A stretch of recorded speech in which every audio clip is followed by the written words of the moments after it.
I know physical therapists that have been around for 30 years, most amazing physical therapists on the planet, and they can't produce patients.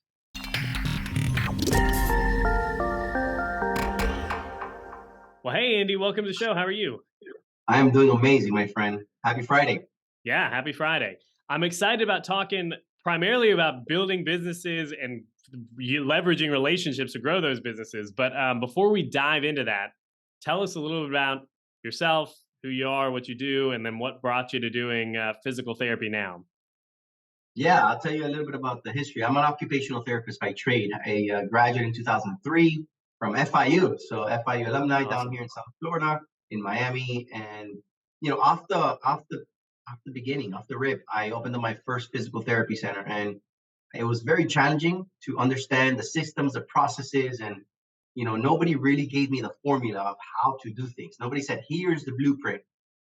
I would have to go around asking friends, and everybody would give me like, "Hey, fill out this form. This is how you do billing. This is how you do collections." And it really took me about 3 years to understand how to run a efficient physical therapy practice. And it was really asking so many people. And some people I paid for consulting, and some people just told me because I would ask them. But the challenge was just understanding how to run an efficient physical therapy practice.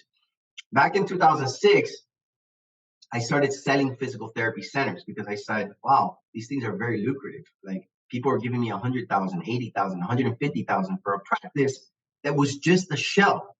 And so I Yeah. was selling physical therapy centers. I would get all the insurances. I would get the Medicare, the Medicaid, and I started selling practices. So I was like a broker selling practices, which was amazing. I sold about 40 of them between 2006 and 2010 and made a lot of money selling practices. And then I started doing a little consulting, but nothing big. And like I would say, hey, I'm going to help you out for 3 months and then I'm gone. I got to run my own practice. And I would give them some consulting as part of the sale. Nothing big.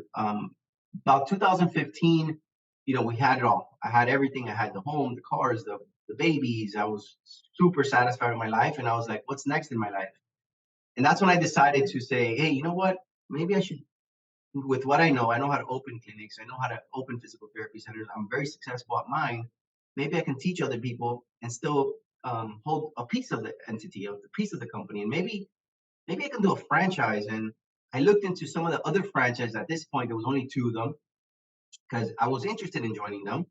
And I looked at them, and to this day, they're friends of ours. And I look at them and I said, wow, these people are doing pretty cool stuff, but they're not doing what needs to be done to really make this successful. They are very good at selling franchises. So, yeah, we're gonna do this, we're gonna do that, and then comes to it, yeah, you got a beautiful location, but you have no patience.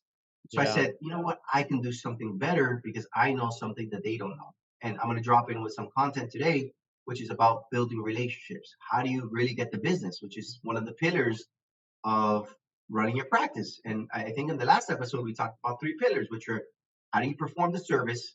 How does the environment look which is what you're good at? How do you perform the service? What kind of energy? What kind of questions? How does your facility have to look? What kind of music? What kind of energy needs to be around there? The second pillar is what are the systems? What took me 3 years to figure out? It took me 3 years to figure out what are the right systems that I have to run an efficient practice.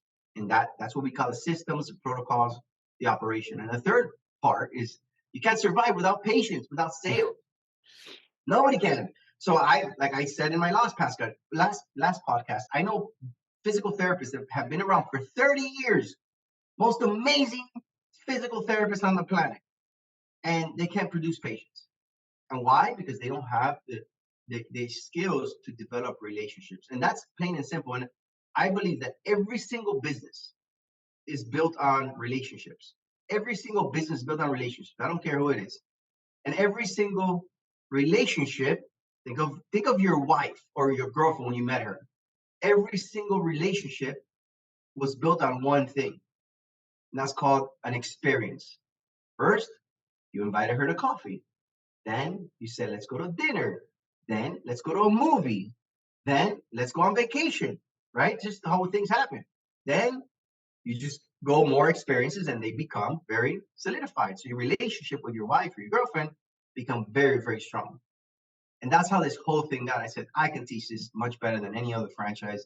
on the planet, but I've gone very organic, very slow. I haven't really put any energy in sales or marketing into the physical therapy. It's just been very organic growth, and that's where we ended up now, selling franchises and Yeah. supporting physical therapists. Yeah. So tell me a little bit then. Well, I'm going to circle back on the relationships thing, but tell me a little bit about physical therapy now. Who are y'all? What do you do? Locations, all that kind of stuff. Yeah, so physical therapy now started about 5 years ago, 2016 now, and we have about 45 locations across 3 states: Texas, Arkansas, and Florida. And we try to go into the easy registration states and states that you don't have to be a physical therapist per se to own a physical Yeah. therapy center. Some of those states are harder to navigate. You can still do it, but you have to navigate some management agreements and the stuff. So we've gone to 3 easy states. Florida is my backyard, so I wanted to grow organically. Like I said, I haven't really put a lot of sales, a lot of effort into the sales because I wanted to really understand the first, 3, 4 years of who do I want to sell to? What are the challenges with selling franchises? Because I didn't know about franchise, the industry itself. It's a giant industry. It's an amazing Yeah. industry. But I figured out some of the challenges, which were, sometimes whether it's a physical therapist or an entrepreneur that wants to get in this business, their mindset might not be right. This business might not be for them. They might think that they want to go into this business. But when it comes down to it, I've had franchisees that said, Andy, I love you, but this business is not for me. I said, well, why not? Well, I don't want to deal with patients who are in pain and it hurts my feelings. I don't want to deal with this, so it wasn't for them. And I totally respect that. No judgment, no problem. It's just, this wasn't for you. So now what we do is we make sure that we do a very thorough interview. We, we, we, we have a conversation for about a month to 2 months before we even engage in an agreement so that we are 100% certain and the franchise is 100% certain that this is for them. We want to win. We only want to win. We don't want to risk anybody losing any money, and we don't want to lose anybody losing any time, and we for sure don't want to lose time with somebody that is not equipped to run a practice. So we look at certain things, and we've been able to grow the franchise very good. Our franchises are very healthy, very strong, and we bring a lot of new techniques that other physical therapy centers are not doing because we get to think of how to grow the business, and what we think what we say we work on our business rather than in our business, right? Very famous. The E-Myth Revisited talks about Yeah. that all day long. How do you work on your business, not in your business? Like, got to get out of being the technician. You got to get out of being the physical therapist. You got to get out of being the biller. You can't do it all.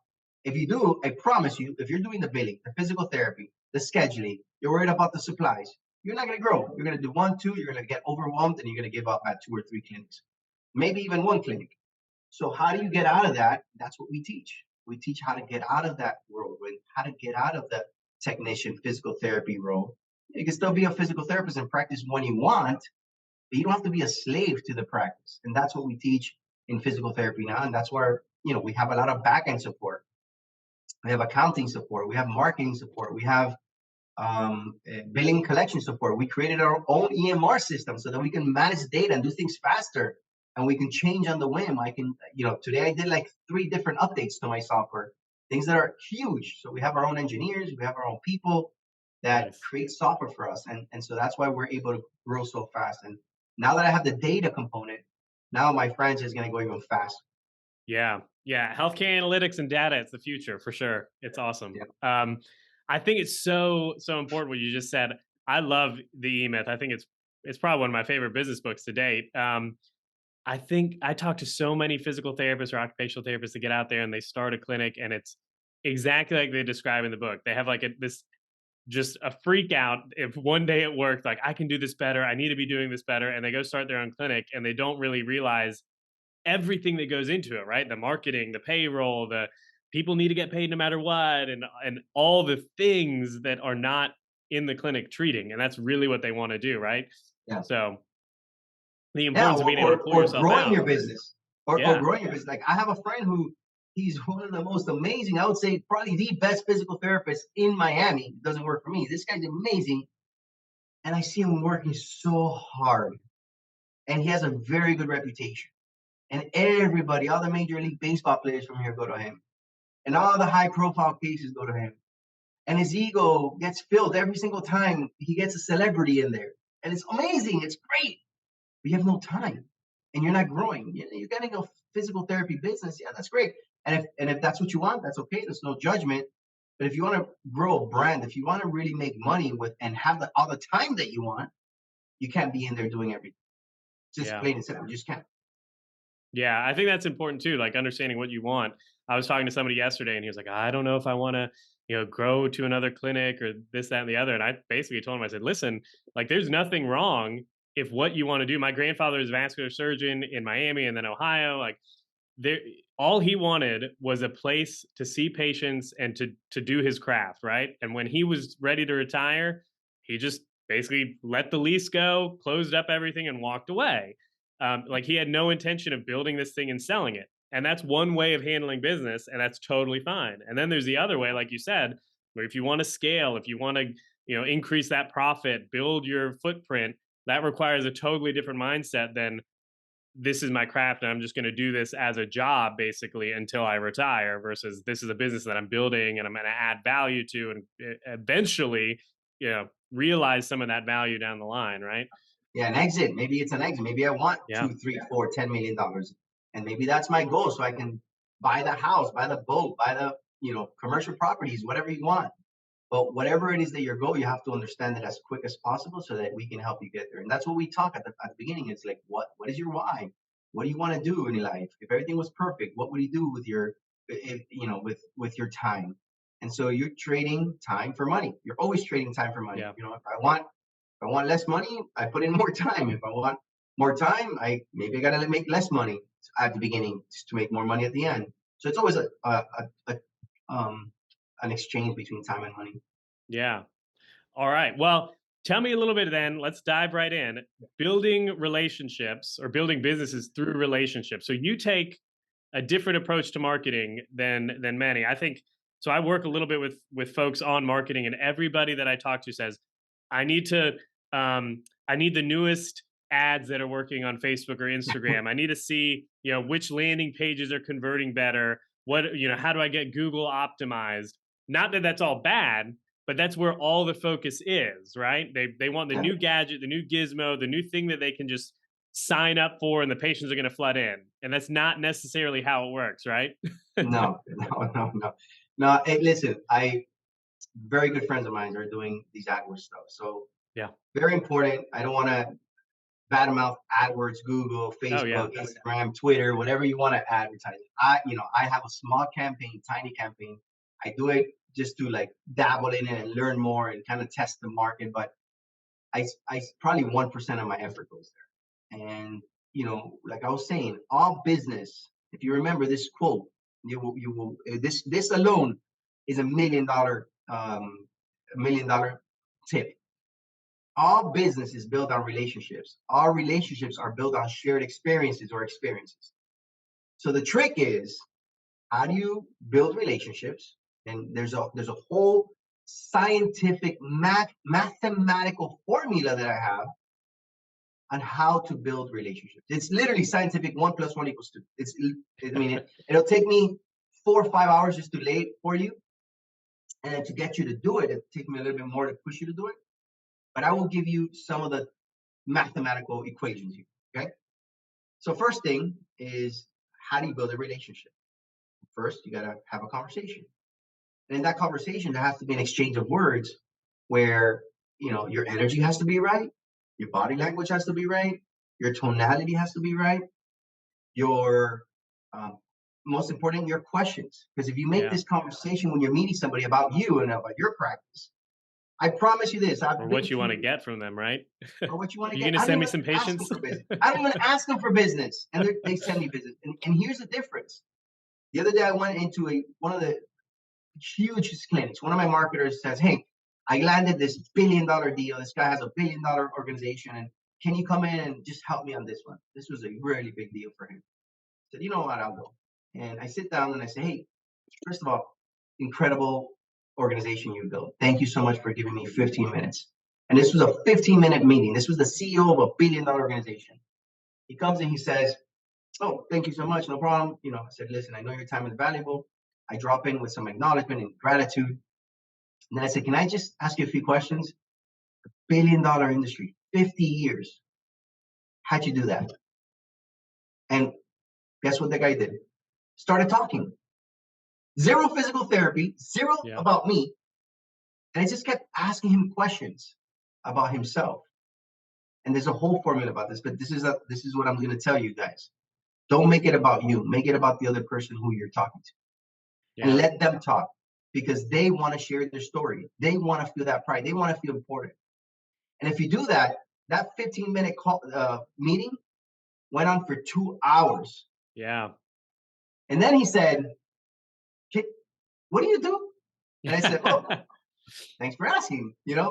And I kid you not. I said, "Listen, I want a contract from this organization to mine." He said, "You got it, done." My marketer looks at me and says, "That was magical. That was magical because I found out how to bring him value in the conversation. I found out what his challenges were in that conversation, and I provided value. And most of all, I provided him a space to speak about himself and what he's done Yeah. an incredible job and the future of his organization." Within 30 seconds, I had that contract. He says to his COO, "Hey, please give Andy a contract. He needs it right now." Didn't even negotiate the terms, nothing. He says, "Done." Now that was really good. That happens over and over and over and over if you use the right formula, if you use the right questions, and you have the right energy, you have the right empathy, the right idea of providing value first before you even ask for business. Because this is what everybody does. "Hey, how are you? My name is Andy. I have a physical therapy center across the street, and I'd really like to get to know you and really get to your business." Somebody comes to me and says that, I say, "Dude, thank you so much. Here's my Yeah. flyer. Thank you so much. Here's your flyer. I'm gonna put it here. Thank you. I'll keep you posted." And I do that with the secretaries, and I do that with the referral coordinators, and I do that with everybody because it's not about me, it's about them. What can I do for you? Without even asking for nothing in return. And so that's the first part of relationship building, is really finding out what's in it for them. What do they need? For example, I'm gonna give you another $1 million tip here. What do orthopedics need? What do doctors need to send you business? What would they love for you to give them? Business. Yeah. They want business back. So why wouldn't you create a referral system or a landing page that says, "Hey, we have orthopedic doctor Georgia." All of a sudden you're getting all these leads and you say, "Hey doctor, here's another patient, here's another patient, here's another patient. What is that orthopedic gonna do to you?" "Holy crap, Mandy, amazing. Thank you so much. What can I do for you?" "Hey, just send me some patients. I do knees, I do shoulders. Send me some patients whenever you have a chance." They'll send you everything. So there's a lot of things you can do to get business from providers, from doctors. Yeah. And then I'm going to give you another scientific mathematical equation here. So a lot of people are marketing to patients, and that's cool. You're going to get a few patients, but now you're just marketing to that one patient where you can make $1,000 or maybe $2,000. But what if you step it up? And that's a level, and again, everything's a shared experience. So the patient has to have the shared experience. You want the patient to be very good, bring him 18 times. You'll see how he raves about your business. Because Yeah. now your experiences have become 18 times, right? But you market to one patient, you get one patient. You market to one doctor, maybe you get 1,000 patients if you're able to develop that relationship. But what if you can market to somebody higher up? Who do the doctors look up to? Where's their ecosystem? Who do they hang around with? Maybe you market to a software company like mine. They say, "Hey, Andy, how many doctors do you have in your panel?" "Well, about 300. Okay. Well, can I hang out with you and get to know you so that you can introduce me to these people?" So we start looking at people like ecosystems. Like, "Rafi, you have an ecosystem. I want to tap into your ecosystem. How do I do that?" Well, first, you got to develop a relationship, right? Start from the Yeah. beginning. Then I'm going to provide Rafi some value. And then I'm going to say, "Rafi, I'd really like to get to know all your clients." Or "Hey, listen, why don't we do this together? We create something together, co-create something together." And so you start doing that over and over and over with ecosystems. And now I go to associations like the Florida Medical Association, and I say, "Hey guys, can I speak on your stage?" And I'm going to speak on your stage because this is what I know I know this, this, and this, or can I get your list? Or can I just set a booth in the Florida Medical Association meetings? Can I just hang around you guys? So guess what that does? That gives me access to 3,000 doctors that maybe Yeah. have 1,000 patients each. And so when I become, and then you start becoming that influencer. Same thing with the influencers on YouTube and Facebook, all these influencers. You tap into their ecosystem. And then all of a sudden, they have an ecosystem that you tap into. So I'm always looking at to ecosystems to provide value so that I can get value from that ecosystem, whether it's a patient, and it's an ecosystem, whether it's a doctor, primary care orthopedic, whether it's a hospital. I tap into hospital ecosystems now because they have physicians that work. Exactly. So we're always looking at ecosystem mergers because when I talk about mergers, it's like, hey, yeah, I'm going to bring some value from the people that I know. You're going to bring Yeah. me value from the people that you know. So that's the new form of marketing. The new, like I think it was somebody said this. I'm not going to mention the name, but somebody says relationship is the new relationship.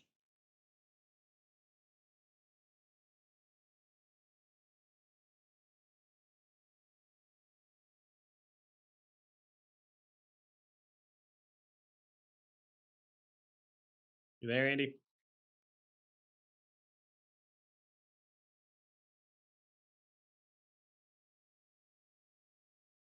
I think we lost you. Capital is huge. Relationship capital is, yeah. Hey, I'm back. So I was saying I'd rather have $1,000. I'm sorry, I'd rather have 1,000 doctors than $1,000. Plain and simple. Yeah. Because I have $1,000, have 1,000 doctors under my umbrella, I can build incredible things with them. Yeah. Well, I think the important thing too that you mentioned was that you're not starting these relationships off with saying, I run PT clinic and I need PT patients. Like you're starting with the foundational, basically what clinicians do, right? We bring a patient in and we ask, what's important to you? How's this affecting your life? What are your problems? And we're not taking that exact same system and putting it with the people who are going to be sending us more patients, right? That's right. You think, oh, I have a physical therapist that says, they're gonna ask me about knees and they're gonna ask me about shoulders. No, they're not. Not if you control not if you control the conversation. So one of the things I teach is like you have to have control of the conversation. You can't be there not knowing what to ask. So there's a series of questions that we have that never fail, and you control the conversation. Nobody controls your conversation. You control the conversation. And how do you control the conversation? By asking questions. Yeah. It's plain and simple. This magical mathematical formula, it just happens all the time. And so these are some of the things we teach. Again, it'll take me 4 hours to teach you all the little The ins and outs. elements, the elements that we call of having an important conversation. But I've shared a few of them that I think Yeah. provide massive value to your listeners. Yeah. Well, and I think the concept too of being Malcolm Gladwell calls in his book, oh, which book was it? I don't know. I've read all his books, but outline, maybe it's out. That's not outliers. It's the tipping point, and he talks about connectors, right? And that Mm. person that might not just have their one little ecosystem or the one little circle, but they're connected to 15 different ecosystems, and the impact that this one person has because, oh, you over here, you might want to meet this person over there, and you become this funnel through which a lot of value gets exchanged, but also, hopefully some business too. Reciprocate some business, yeah, Yeah. because part of one of the elements is like, hey, yeah, I know a lot of friends that are givers. A lot of my marketing executive, this guy before he came to me, but he's still one of the most amazing givers on the planet. Like this guy will take off his shoes, his hat, his underwear, and give it to you if you need it. But he would never figure out how to monetize the conversation because he would just give. Oh, don't worry, just give. Oh, just so there has to be the certainty, the Yeah. energy to be able to say, hey, by the way, I do this. Can we do this? Right. And some people fall apart in what I call step number 4, which is asking for the business. I don't know. Yeah. I did everything, but I never asked for the business. I never was clear and concise and precise on what I needed and how they can help me. Yeah, Because that's one of yeah, the big pieces that's missed, right? You build a relationship and then you don't want to do that. Oh, who is it that calls it? That he calls it the turn in his conversation in his framework. Like you have to at some point after you build a relationship, there has to be a shift or a turn that okay, we've done all this, we've had this shared experience, and now let me tell you some of the things I'm looking for too, and maybe how you can help me. Yeah. Yep. And sometimes you don't even ask for it. You just drive in like, hey, can I share something with you? Of course, they're gonna say, opens up their listening in the next 30 seconds. You're like, hey, I'm really excited about this.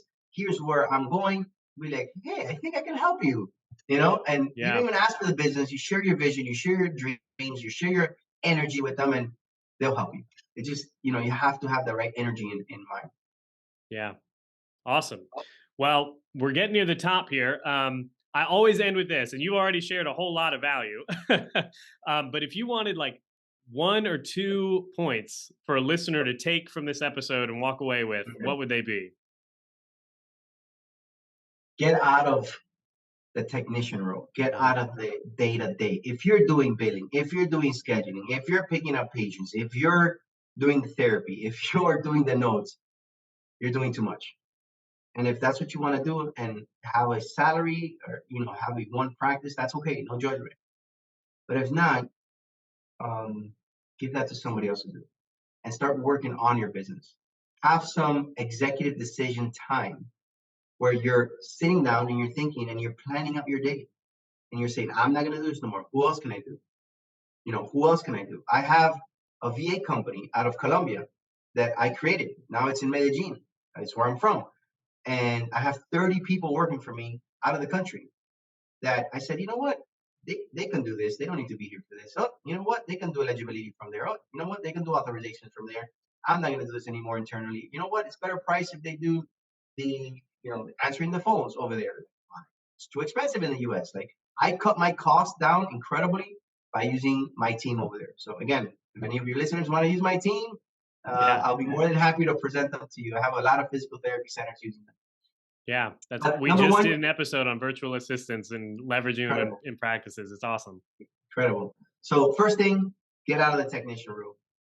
Second thing, learn how to build relationships. Learn how to build relationships. That is the new currency. Forget about chasing that one patient. Forget about chasing that ad or what's going to work, what's not. Yeah, just throw it out there, test it, play with it. But if you build a relationship, you have the business from that relationship. And maybe it's not a relationship with this person, but it's a relationship with this person that's going to provide me somebody else. So build relationships is the new currency. That's the name of the game, and that's what you should be practicing. How do you do that? Awesome. Cool deal. Well, Andy, where can people find out more about you, about physical therapy now, all of the places where they can click on Yeah, and find you? I'm on LinkedIn. I'm on Instagram. I'm on Facebook. I'm on a website, physicaltherapynow.com. You can send me I think that's how we met. You send Yeah, me an inquiry through the website. So I get all the emails, all the inquiries through the website. If not, it comes to me. But you'll find a lot of information on what we're doing there. Some of the other stuff like the VAs and the software company, you got to call me directly. We'll hang out. I have a lot of time in my hands. I'm like, I have this incredible company, hundreds of employees, but you know what? I always have time for my colleagues, my dear physical therapists and occupational therapists. If they want to learn what I've done, there's no secret. I'm not trying to monetize this. I just want to provide massive value to everybody so we can all grow together. And then somehow, maybe sometimes, we can do something together. yeah. Awesome. Well, Andy, thanks so much. Have a good one, man. My pleasure.